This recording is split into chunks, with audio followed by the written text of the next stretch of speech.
కదా. So YCP వాళ్ళు కూడా దీనికి ప్రిపేర్ అవ్వాల్సిందే. దీన్ని ఐఏఎస్లో ఐపీఎస్ల విషయాలన్నీ ఒక ఘాట కూడా కట్టలేము. ఇప్పుడు చెప్పండి. అదే ఈ ఐఏఎస్ ఐపీఎస్లు ఈ గవర్నమెంట్ వచ్చాక చాలామంది ఐఏఎస్ ఐపీఎస్ల ఆత్మగౌరవానికి ఇబ్బందికరంగా ప్రవర్తిస్తోంది అనేది వైసీపీ నాయకుల వెర్షన్. అదే విషయాన్ని ఈరోజు బ్యానర్ ఐటమ్గా మనం సాక్షిలో కూడా చూడొచ్చు. చాలామంది వీఆర్లో ఉన్నారు సార్. పోస్టింగ్ ఇవ్వాలి చాలామందికి.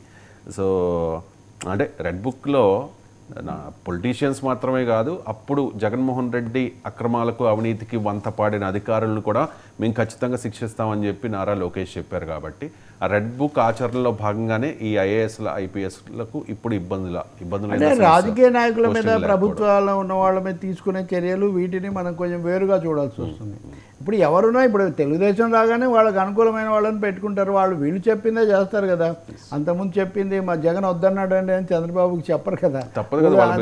చెయ్యాలి వాళ్ళ పని. అది మన దేశంలో ఎగ్జిక్యూటివ్ అనేది ఈ శాసన వ్యవస్థకు లోబడి ఉండాలి. శాసన వ్యవస్థలో ఆధిక్యత సంపాదించి ఎవరైతే ప్రభుత్వాన్ని ఏర్పాటు చేస్తారో ఇది కూడా ఎగ్జిక్యూటివ్ ప్రభుత్వం అన్నది.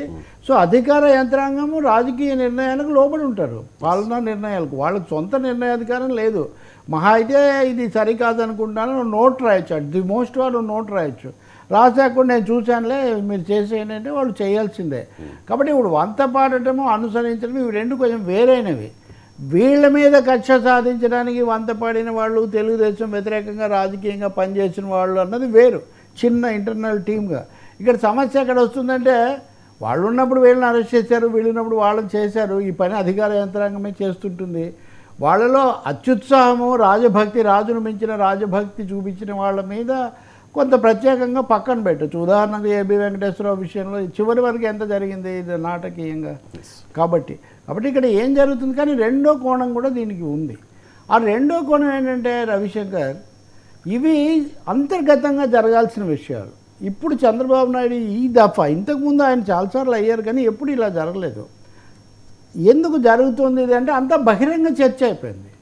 ఇప్పుడు ఉదాహరణకు పుల్లారావు గారు వ్యతిరేకం, మనకు పుల్లారావుని మీరు ఎలా నియమిస్తారని ఒక బహిరంగ రచ్చలాగా మారిపోయింది. ఐఏఎస్ ఐపీఎస్లు అన్న వాళ్ళు ఎంత లేదన్నా మంత్రులు, నాయకుల తర్వాత కీలక స్థానంలో వాళ్ళు ఉంటారు. వాళ్ళకి సంబంధించిన నిర్ణయాలు ఉన్నత స్థాయిలో తీసుకోవాల్సిందే కానీ ఒక బహిరంగ చర్చగా మార్చేసి ఇంకా ప్రతి వాళ్ళను ఉంటారా వెళ్తారా అనేది అయితే ఇది పాలనా వ్యవస్థ మీద కొంత ప్రభావం చూపిస్తుంది.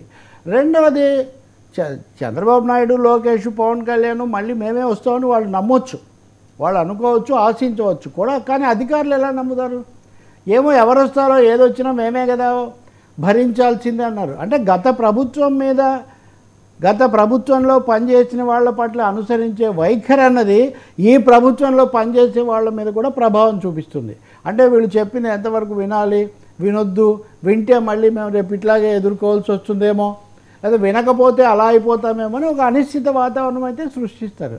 ఒక 5గురో 6గురో మరీ దగ్గరగా ఉన్నారు, సలహాదారుగా, క్లోజ్ సర్క్యూట్గా, లేకపోతే కోటరీలాగా ఉన్నారంటే వాళ్ళ మీద చర్య తీసుకోవడం వేరు. కానీ ఒక వాతావరణం అయితే, మొన్ననే నేను నెల్లూరు వెళ్ళాను, తర్వాత విజయవాడ కూడా వెళ్ళాను.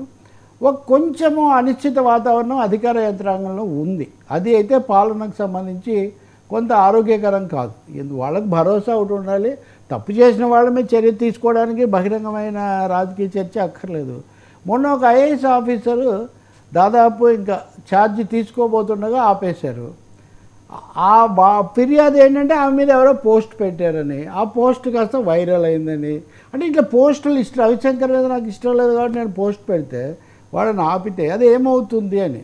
సో నా అభిప్రాయం ఏంటంటే, లేకపోతే చూసిన దాన్ని బట్టి మీరు తీసుకునే చర్య ఏదో అధికార యంత్రాంగంలో తీసుకోండి తప్ప అదొక రాజకీయ మీడియా చర్చ కావాల్సినటువంటి అవసరం అగత్యం లేదు. అలా అయితే మంచి వాళ్ళు, నిజాయితీ పరులు కూడా ఒక విధమైన ఒత్తిడికి గురవుతారు. అధికార యంత్రాంగానికి స్వతంత్రం లేదు. వాళ్ళు అధినేతల తర్వాత అధికారులు కదా. సో అధినేతలు ఏం చేస్తారో కాబట్టి అడుగు వేయడానికి కూడా వాళ్ళు సందేహించిన మొదలు పెడితే ప్రభుత్వ పథకాల అమలు అంతిమంగా అధికారుల ద్వారా జరగాలి. కాబట్టి అధికారుల్లో ఒక అనిశ్చిత వాతావరణం, అస్పష్టత, లేకపోతే ఆందోళన. ఇంకో మాటలు చెప్పు, 16 మందిని ఇప్పుడు పోలీసుల డిఎస్పీ ఐపీఎస్లను వెయిటింగ్లో పెట్టారు, నిరీక్షణ. వాళ్ళకు ఉత్తర్వులే ఇచ్చారు వెయిటింగ్ మీరు అని. వెయిటింగ్లో ఉన్నా మీరు 10 గంటలకు వచ్చి 5 గంటలకు వెళ్ళాలి, సంతకాలు పెట్టాలని ఉత్తర్వులు ఇచ్చారంటే ఓకే, చట్టరీత్యా జీతం ఇస్తారు కాబట్టి.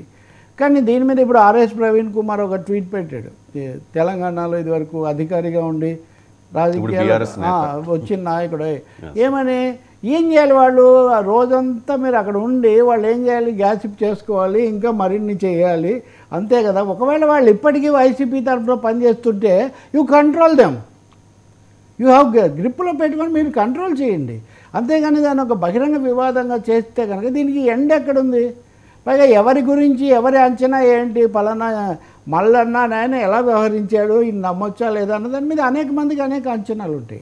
కాబట్టి ఆంధ్రప్రదేశ్కు సంబంధించి ఇది ఒక సామూహిక బహిరంగ కార్యక్రమంగా మారడం మటుకు పాలనా వ్యవస్థకు శ్రేయస్కరం కాదు. అది అంతర్గతంగా వాళ్ళు నిర్ణయాలు తీసుకోవచ్చు, అప్రధానమైన పోస్టులు ఉంటాయి, లేకపోతే అంత పని లేనివి ఉంటాయి, అవన్నీ దాన్ని బట్టి చూసుకోవాలి తప్ప ఇది ఒక ఎండ్లెస్ ఎక్సర్సైజ్ అయిందనుకోండి. 3 months ఇది బిగ్ పీరియడ్, అంతే కదా. 3 నెలలు అయింది ఇప్పటికి. పోస్టింగ్ లేకపోతే అది మెంటల్గా కూడా వాళ్ళు అది వాళ్ళ వ్యక్తిగతంగా కూడా వాళ్ళ గౌరవ ప్రతిష్టలు ఇవన్నీ. ఉదాహరణకు ఆమె జాయింట్ కలెక్టర్ అనుకుంటాను నేను, ఆమె హరిత ఎవరో ఆమె పేరు, సరే ఆమె మీద ఉన్నాయని ఎవరో పోస్ట్ పెట్టారంటారు.